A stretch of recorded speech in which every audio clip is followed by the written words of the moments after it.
So Robin Esther is gonna get us started. She's gonna say, you know, her intro. My computer is Okay. not working. It's not coming up. Hold on. I don't know why. Read only. Where is it? Mhm.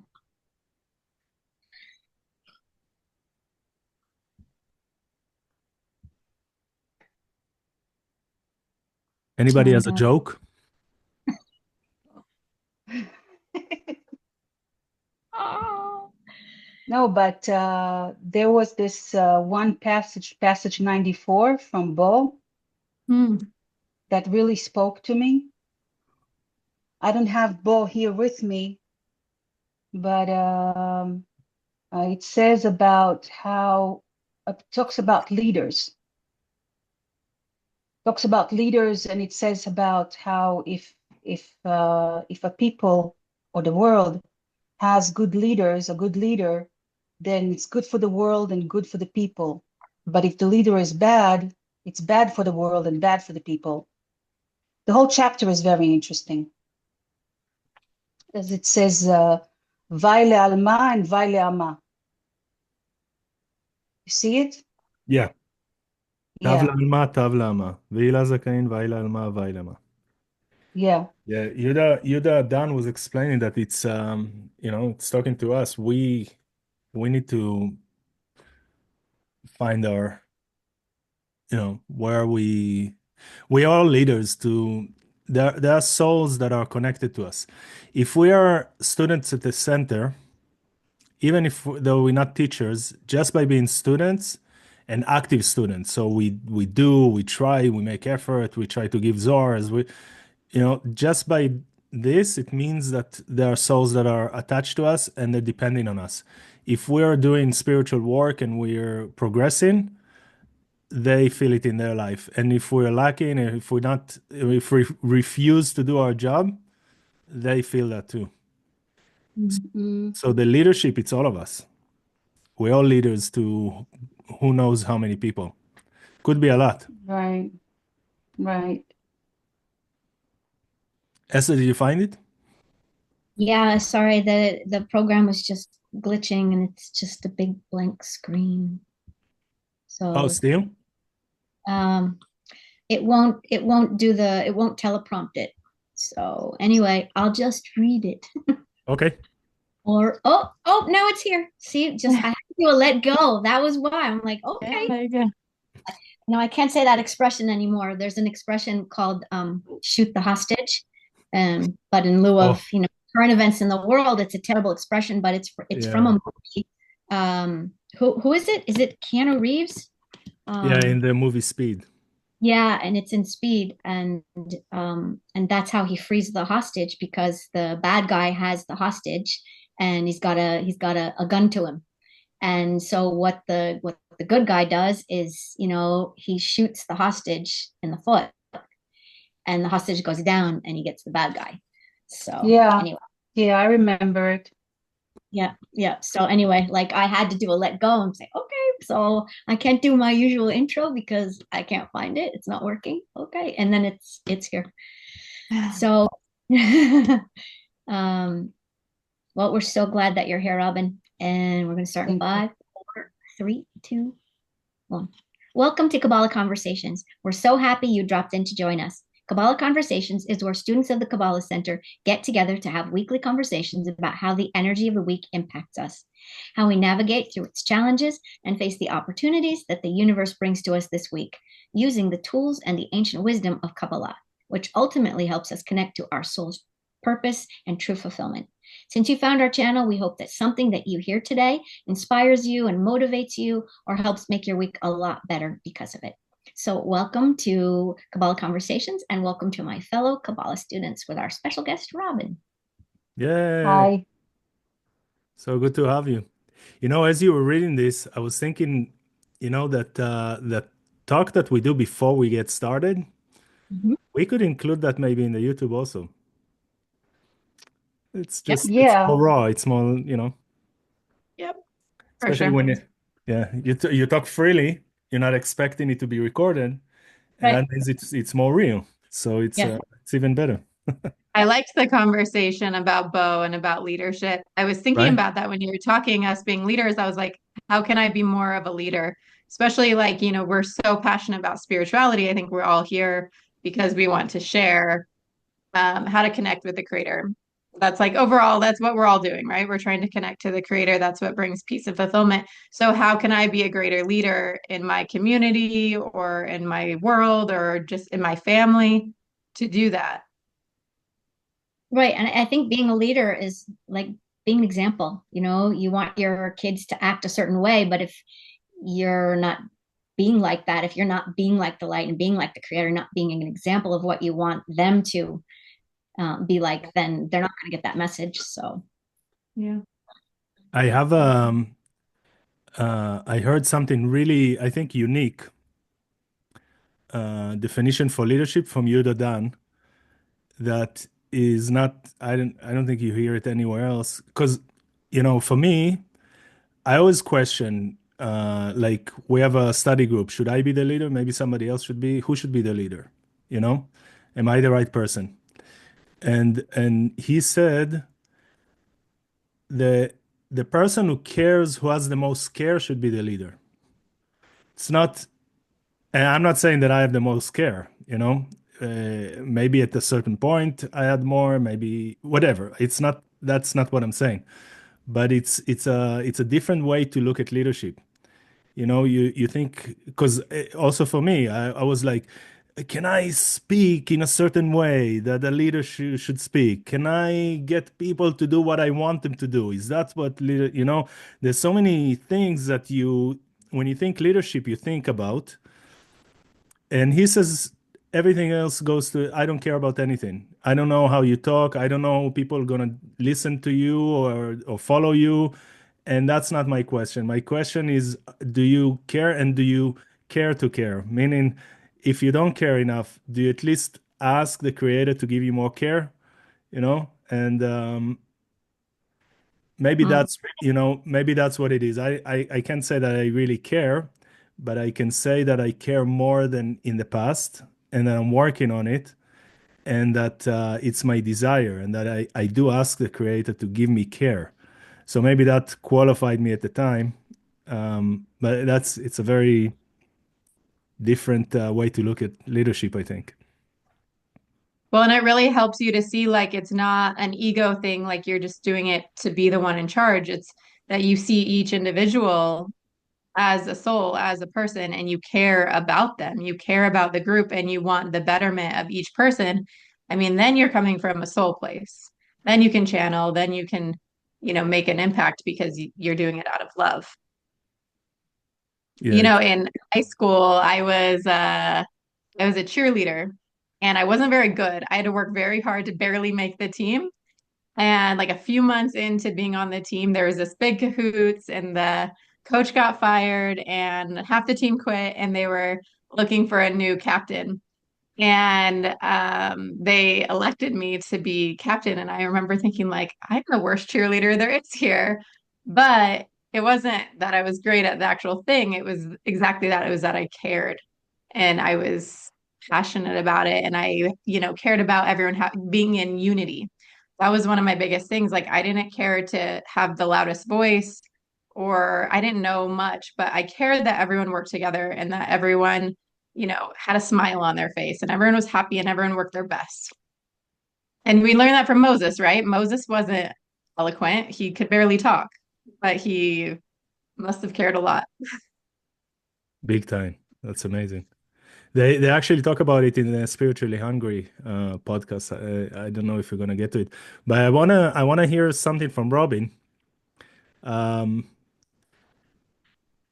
Robin, if nothing comes to your mind, first of all, I don't know. Tell us something. Tell us a joke, or Well, I don't have a joke, but I have that story that I told you about Rabbi Shimon and the parking lot.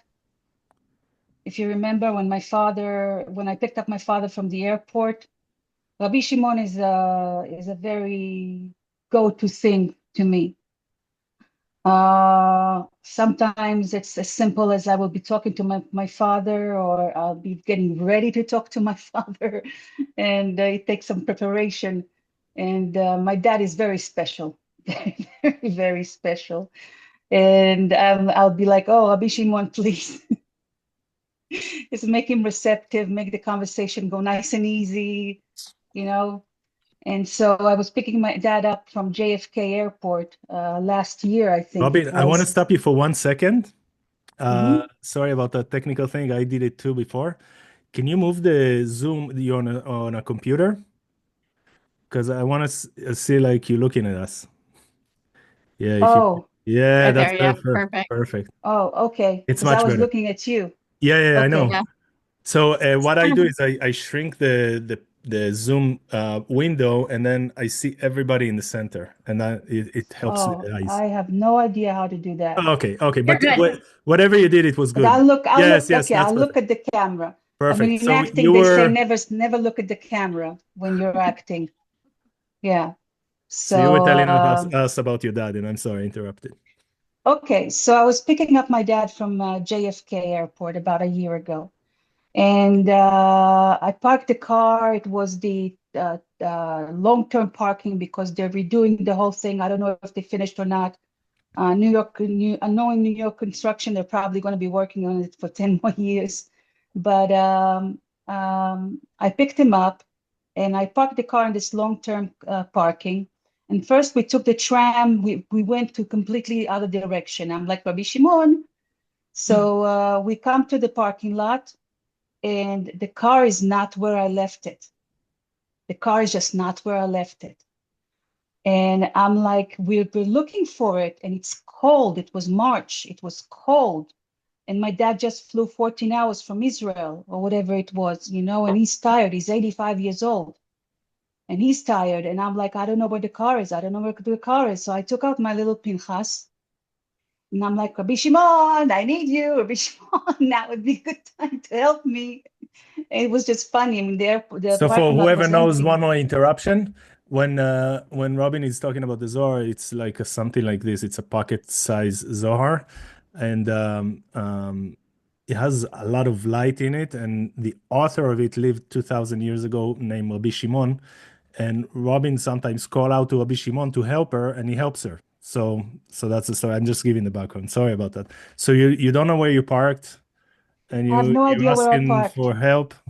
Yes, it's in the middle of the night and it's dark. And I was like, Rabbi Shimon, I'm ready. Please help me, please. And I figured, you know what? If I can get somebody in a car to drive us, I will find the car.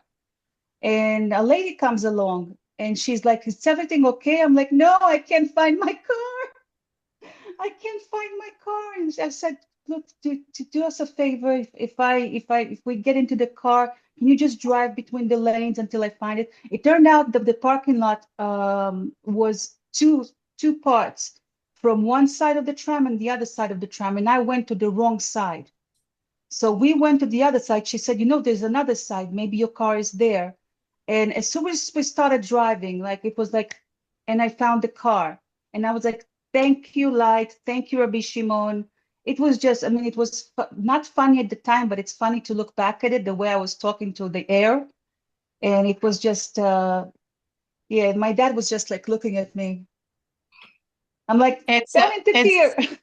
it is funny, but it's so true. Like we're so limited, like our minds, like you wouldn't have thought of it. But when you let go and you surrender and you're like, there's much bigger wisdom out here. Somebody knows much better than me.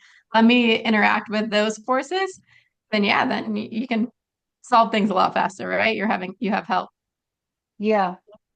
The podcast we were talking about, um, they were saying there about when we have, I don't know, do you want to play it?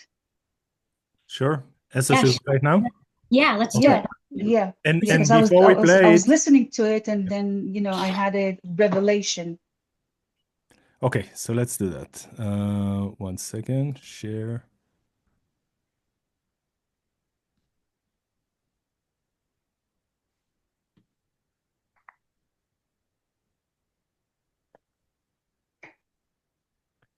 Okay. Is, and I think that that's what we're saying is to reframe your struggles as a blessing, because that's really truly what it is meant to be. Nothing bad comes from light, and everything is light. Right. But I think the second part of this is maybe the most profound part. And that is that we, through our consciousness, keep a situation painful or dark. For the most part. Again, there are extreme examples of this, and those are different. But for the most part, when we're going through a process that's feeling negative, and as we said before, there's great light within that package. But as you think about this situation, and you're saying, consciously or unconsciously, but you're saying to yourself, this is a negative situation, what you're actually doing, and this is kind of crazy to think about, you're forcing the light and the blessing in that situation to remain concealed, to remain confined, to remain imprisoned in that situation. So yes, initially when it came in, there was, oh no, I don't want this, or what is this, right? Why? Exactly. But then every moment after that we keep thinking, oh, this is bad, this is wrong, this shouldn't be happening. What we're actually doing is forcing the great light and blessing from that situation that is meant to be revealed to us as goodness, as a blessing. We force it to remain concealed. And if we're able, and this is why this idea is so important, because I promise you, and I've done this, and I know many people that I speak with and teach have done this. When you change your consciousness about a situation, when you simply say, I know this is from the light of the Creator, I know there's great light and blessings within it, and I'm going to wait for it to be revealed, it will be revealed to you. Most times you'll see that revelation, but it's just a step back and to realize that we are responsible for keeping darkness dark, for not allowing the great light in that situation from becoming revealed to us. That's the power that we have on the one hand, and it's our responsibility to change our thoughts around situations and moments in order to allow the great light from within them to become revealed. By the way, it's so profound. And I want to give this example because I think. Are we continuing with Monica a little, or that was pretty much it? Okay, That she was can. pretty much it. Yeah. No? Amazing stuff. Right? Yeah. So my son right now, my oldest, he's going to be 25 in July, and he has Asperger's. And it was, I wouldn't say it was a struggle. Also, my husband and I are divorced. My ex-husband and I mean, are divorced. And when we got divorced, Joseph and Michael, his brother Michael, were still little kids. And then 5 years ago, I moved to Las Vegas. And it's hard to parent from such my family there in New Jersey.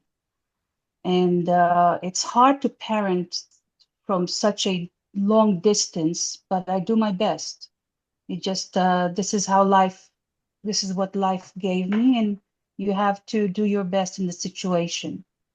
So he went to college. He went to a very expensive college. He has a lot of student debt, and he can't find a job. He has his resume, he has his transcript. He did his internship with the state police. He graduated with a criminology major and a psychology minor.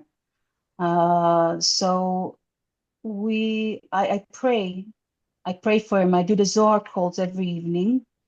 It's basically, we get together on Zoom and we read from the Zohar, and it goes 24/7. And I connect every night at 9:30 until about 11:30, and we read Zohar, and we mention names for healing, names that we want to have them to complete healing, financial healing, spiritual healing, soul healing, physical healing. And I always mention my family and a few other people, but I also mention my son specifically to Mazala. And what He's Mazala in New is. Jersey?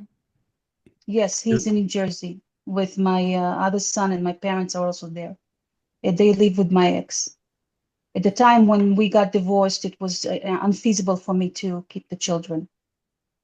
I didn't have a job, and my ex was the main provider. So I couldn't take them from their 6-room house, with a pool in the backyard and a jacuzzi and all the amenities and everything that comes with that. I couldn't take them to a 1-bedroom apartment. It was just not fair. So I left the marriage. I left everything to my ex.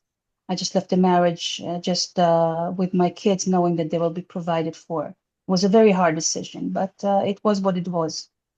If I can relate it to the podcast, Yeah, I think the question would be, are you happy about it?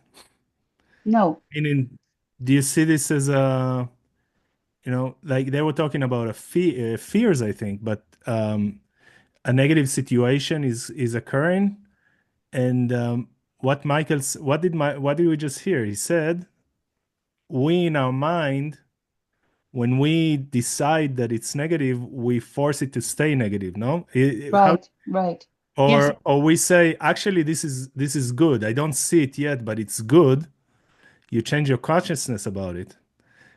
right. So I'm just thinking about your son. Can you bring yourself to say this is actually good? I Well, don't see yeah, I how. mean, yes, I mean, I'm thinking he graduated and didn't graduate 2 years ago.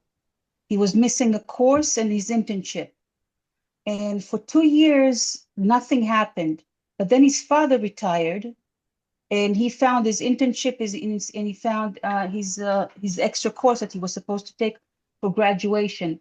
And my son doesn't drive. It's just with somebody with Asperger's, it's just not a good thing to let them drive.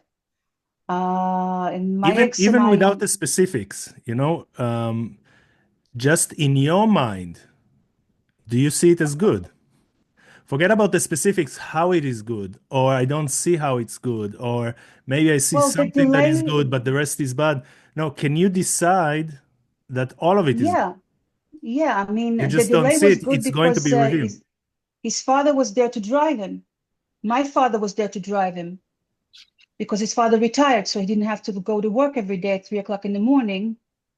So he had somebody to drive him to his internship and to his university for the 1 class a week he was taking. So yes, I look at it, especially now. I look at it as it's a wonderful thing that he didn't find the internship before. As much as it was a heartache and everything else. And now I see the fact that he's not finding a job. And like my teacher said, and what Michael said, that's because something wonderful is waiting for him, something that will be exactly tailored to him, to his needs, and to his ability to move around without having a driver's license in a car, and with the good salary that he needs to be able to cope with his student loans. And so I can see the light. I can see the light. I can definitely see the light. And sometimes it's not that we don't initially, this is bad. He was saying, this is bad. This is, what is this? I don't want this when the situation's happening. And Mhm. sometimes Monica goes on to share in that podcast later that there was something that she went through that was really difficult. And, and she had to do this for months. And she said it was like 3 months later when finally she saw the blessing in that negative situation. Because initially we don't see it. But now No, that we have these tools of Kabbalah, it frames our perspective differently. Nothing when it's hard. I don't know anybody that can just say, yes, this is amazing. The light is, we can say the light is here, but do we really feel the light is here when this negative thing is causing us grief? But to keep at it and keep that consciousness, to know that the light is going to be revealed in that situation. I just haven't seen it yet, but I don't want to keep the darkness dark, that he was saying, right? right, I right. want what I'm actively doing is I want to force the light to be revealed from this situation. That's what we're asking for. It's Yeah. remarkable. And without seeing, that's the hard part. Like, I'm going through a challenge right now that has to do with the real estate situation, and we had to do an eviction, and now it got, there's some scary elements to it, and it gets me nervous. And you get up in the morning with like a yucky feeling, those Mhm. times when you're like, things are not going like perfectly. I'm not waking up with a, and at that moment to say what Monica was saying, it just helped me to see. I don't see it right now. I know how I feel. I know how what's coming at me is looking bad. I'm deciding it's good, but I don't see it yet. Show me, Mhm. and I haven't seen it yet. So, but just that's the work. That's the work. And Michael says in most cases, it's going to be shown to you pretty fast. So, and I'm starting already to feel like, Abigail, I see that you wanted to say something.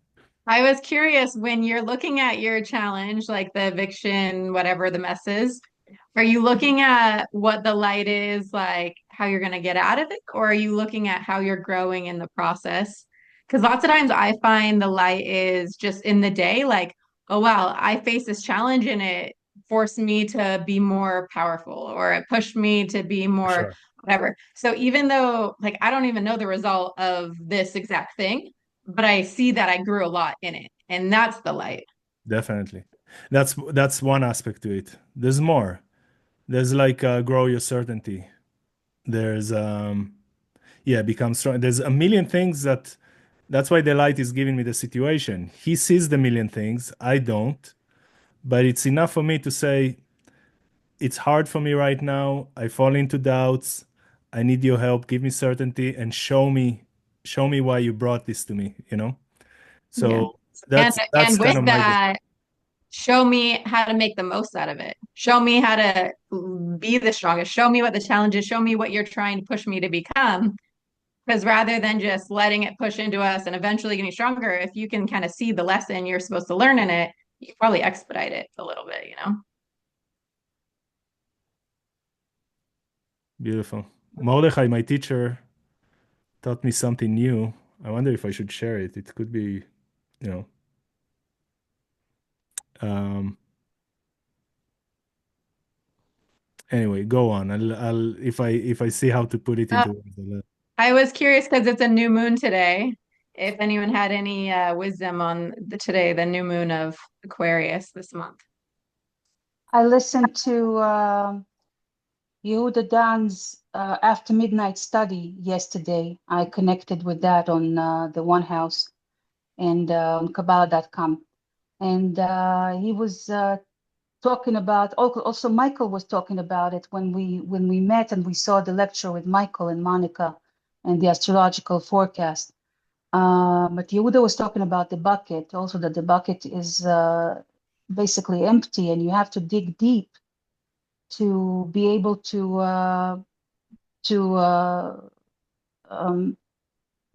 fill it.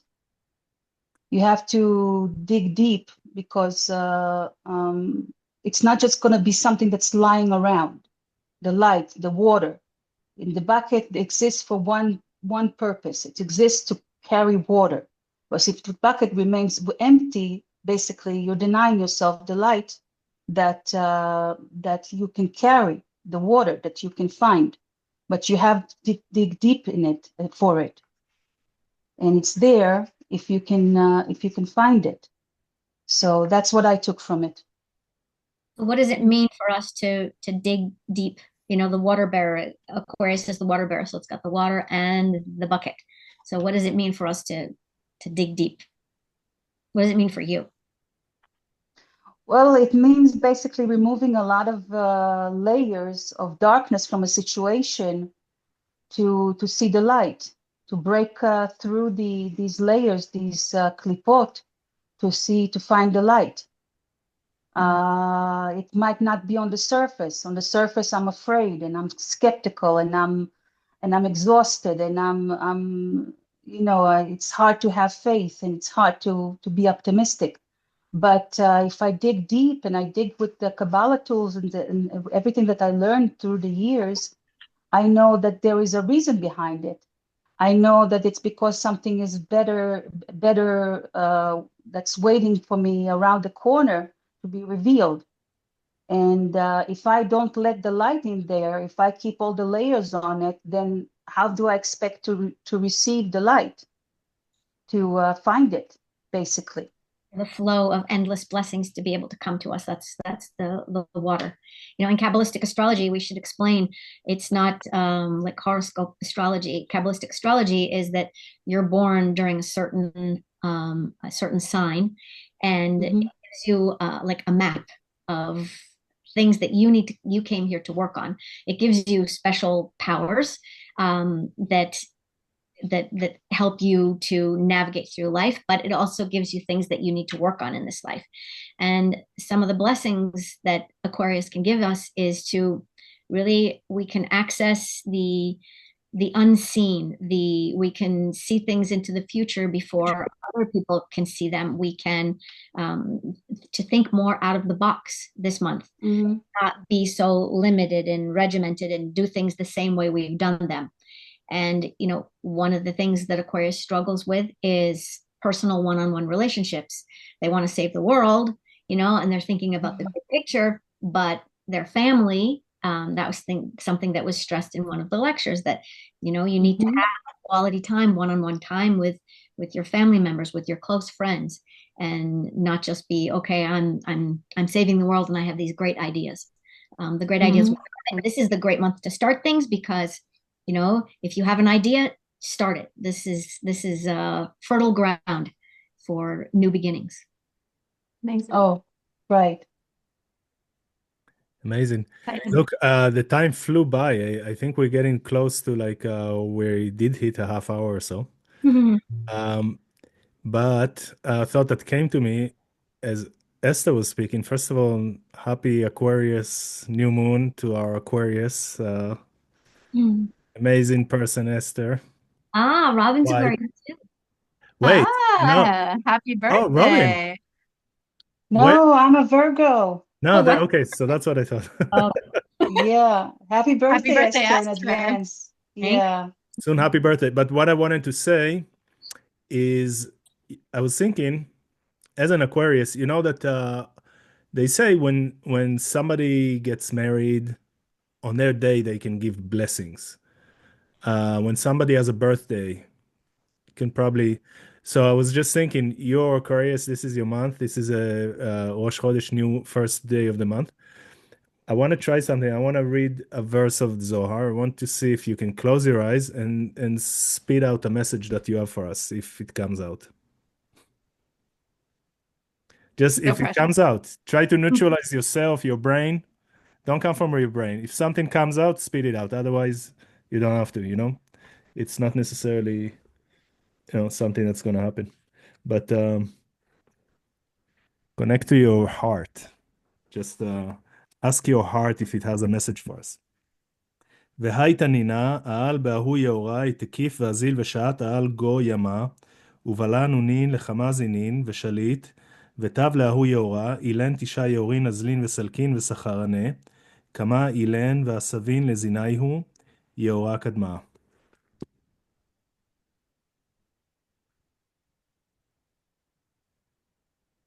Okay, what I get is personal connection. Like, to make an effort this month. I bless everyone to not be so aloof. I guess that's a good word for Aquarians, and to really make an effort to see people's pain and to help them in a way from true care, not as something checking off on my to-do list. I need to check on these people. I need to take care of these people. I need to do these things. But to really see, and ask the light before, how is it best that I can communicate with this person or help this person? I think really that's it, to come from a place of true love, true care. Amazing, beautiful. Yeah. This is something that I've been asking. I realized that we were talking about care, and I realized talking to my teacher and that I can tell there was a time in my life where I felt like my care and my to other people is growing tremendously. Like, I would be shocked. Like, sometimes I would get a thought in my head that was strange to me. Like I wonder what's happening with such and such because I heard they got injured. And I wonder if they got everything that they need. And I wonder if they're happy, if family is okay with it. Is there like it went like a whole, I wonder, I wonder, I wonder. And I'm like, this is not how I usually think. This I and Mordechai actually told me that he maybe I got an ibur in that time, like another soul came to help me with care, and it was beautiful. So when you say that, it's something that I personally am asking for. I want more of that. It went down a little bit, and I just it when I didn't think about it, and I'm bringing to the surface that I want to increase my level of care for other people, whoever I come in touch with, that I have some kind of relationship or anyway. You know, we always think we're too busy. We're too busy to take the time out to call this person, to check on that person, to, yes, everybody's busy, especially these days. But the light will bend around you. The light always, why do they say if you need something done, give it to a busy person? Because it will happen. So to think that we're limited in any way, we're not. The light will let all those things happen. Sometimes if you have a thought about somebody, like you said, just pick up the phone, call them, act on it.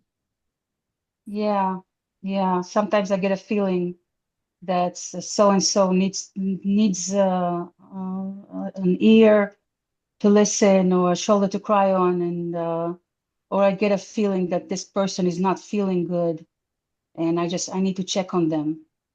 Yeah, that happens. One thing that comes to my mind when you say that is I remember Michael saying that when you have that kind of a thought in your head, you should train yourself to think it's not my thought. The creator is asking me to call that person. Because Right. when I think, oh, I'm just thinking, well, they're probably okay, or, I can call tomorrow. If you knew that the light is actually saying, Robin, Devorah, I really need you to call that person right now, would you say no to it? Like right now, that's. No, that's what I do. I mean, all these what a layman will call hunches, I see it as divine inspiration. I see it as something that's coming not from me, but from well, in our terms, from the light. So yeah, I do it, and I do it right away. That's awesome. Amazing. All right, we should wrap it up unless something comes to anybody's mind that you want to share. If March 3rd, March 3rd, Eradicating Fears seminar in Las Vegas. It's coming. We'll have all the details really soon.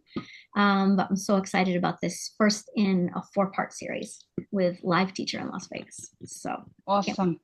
Can't wait to post the details on that. Awesome. Yeah. Bezrat Hashem. God willing. Okay, well, thank you for joining us today in our Kabbalah conversation. Thank you, Robin. And we hope Thank you for having me.